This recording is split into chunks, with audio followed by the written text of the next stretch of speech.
এবার মিষ্টি দেবো। তো মিষ্টির জন্য আমি কিন্তু একটু এখানে আমার রসগোল্লা আছে, রসগোল্লার রস দিয়ে দিচ্ছি, চিনি আর খরচ করলাম না এখানে।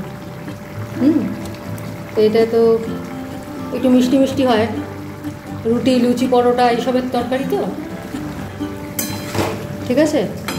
তো এটা হোক, এবার আমি এটা ঢেকে দেবো।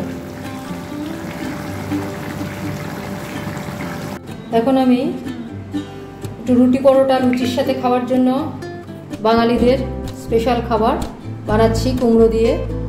তার জন্য আমি প্রথমে রিফাইন্ড অয়েল দিয়ে দিলাম এখানে। রিফাইন্ড অয়েল দিয়ে তেলটা গরম হোক। এতে আমি তেল গরম না হতেই দিয়ে দিচ্ছি 2টো তেজপাতা। আচ্ছা, তারপর দেখাচ্ছি।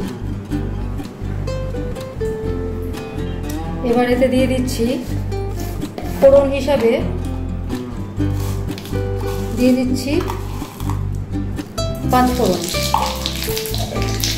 আচ্ছা, তারপরে দিয়ে দিচ্ছি একটু নুন ছিটিয়ে দিই, কারণ এটা ভীষণ ছিটছে, একটু নুন দিয়ে দিলাম। এবার এতে দিয়ে দিচ্ছি 2টো কাঁচা লঙ্কা। এটা একটা কাঁচা লঙ্কা 2 ভাগ করে দিয়ে দিলাম আর কি, 2 টুকরো করে। আর এটা আর একটা কাঁচা লঙ্কা এইভাবে কেটে দিয়ে দিচ্ছি। এবার এতে দেবো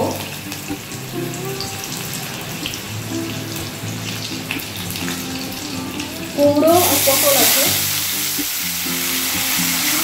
জল ধরানো। এখানে 2টো পটল আছে আর 150 গ্রাম কুমড়ো আছে। ভাজবো এবার এগুলোকে।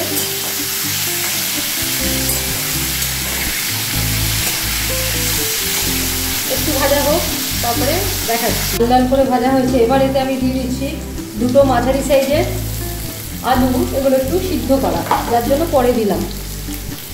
যাদের সুগার নেই তারা কাঁচা আলুই দেবেন, একসাথে দেবেন। কাঁচা আলু যদি দেওয়া হয়, আলু পটলটা সবার আগে দেবেন।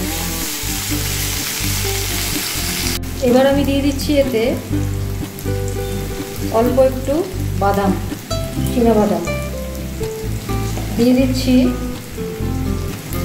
অল্প কিছুটা ছোলা ভেজা, ছোলা আর একটু দেবো, টেস্ট ভালো এনে দেয়। আচ্ছা, এবার দিয়ে দেবো এতে হলুদ, আন্দাজ মতো হলুদ দিয়ে দেবো, ওই 1/4 টিস্পুন মতো হলুদ দিলাম। এবার এটাকে ভাজবো।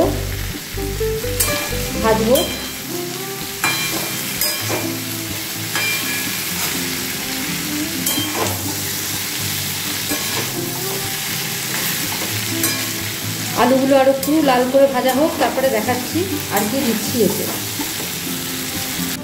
এবার এতে দিয়ে দেবো 1 চামচ ধনে গুঁড়ো।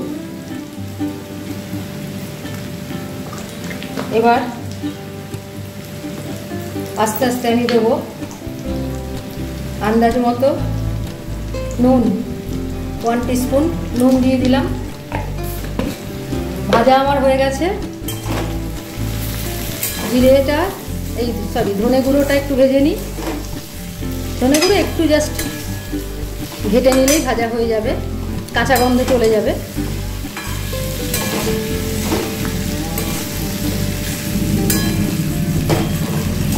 ভাজা হয়ে গেছে, সুন্দর ভাজা হয়েছে।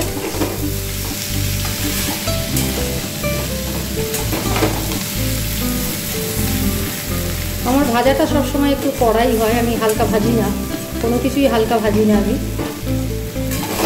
এবং এইরকমই টেস্ট পেতে আমি অভ্যস্ত।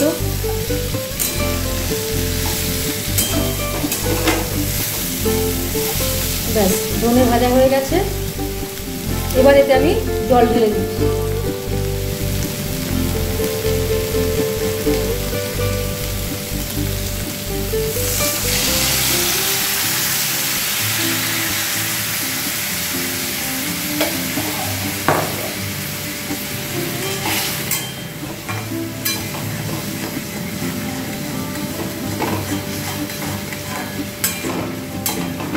ঢাকা দিয়ে দেবো।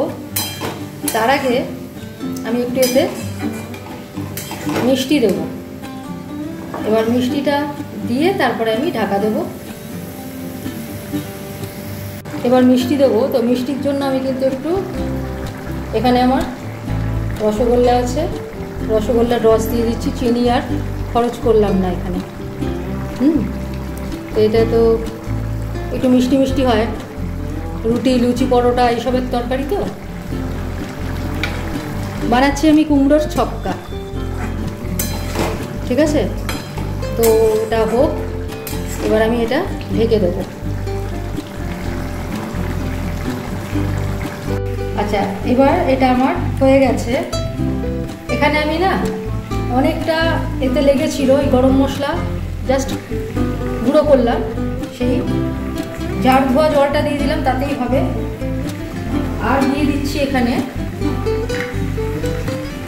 একটুখানি ঘি।